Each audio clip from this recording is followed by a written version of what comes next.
Hi, and welcome to Deep Down Under. In today's episode, we're focusing on teamwork. Now, why might teamwork be so important in caving? Well, that's a great question, because it's imperative for us. And the reason is that if things go wrong, or if you feel you're in a sticky situation down underground, you're going to need your team members to help get you through the whole situation. And it also makes caving a lot more fun.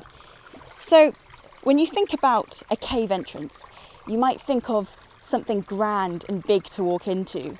But actually, what you see behind me right now are two cave entrances. Right there. They're so small that you can hardly see them. And this is actually a problem for cavers, because cavers actually get lost just as much overground as underground. And the reason being is that we just can't find the caves, and we might have to use maps to get there. But there's another really clever technique that we can use to help find these caves, and it's standing right beneath my feet. Oh wow! Now that is a sexy boulder choke. It's beautifully dangerous, and it's actually the reason why this cave is notoriously dangerous to cavers. So Elise, what's a boulder choke?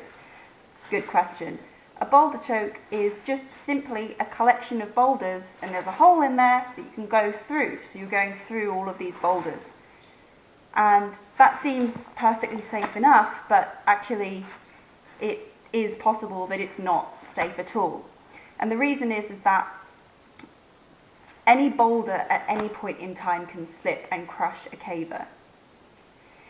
And yeah, that sounds really serious, but actually it's more probable that this is going to happen after we leave the cave, once we've disturbed it, or at any point in time when we're not in the cave.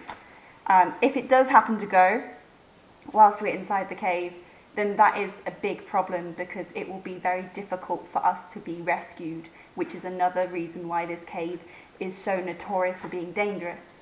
So, my camera team and I today are going to be doing this in one take, because I have the perfect example of how dangerous mines can be. I'm not going to touch this, but we've perfectly lit it up so you can see how awful this wood looks, and you can see the tons of rock above me that it holds.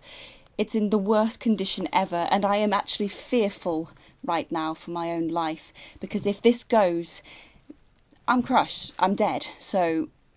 But it's something I did want to show as a good example of the awful shape that these mines are in when they're left untouched for years on end. This could go at any second, so we're going to move on exceedingly quickly. Bring my phone with me, actually. Let's go. No. Oh, no. Got it.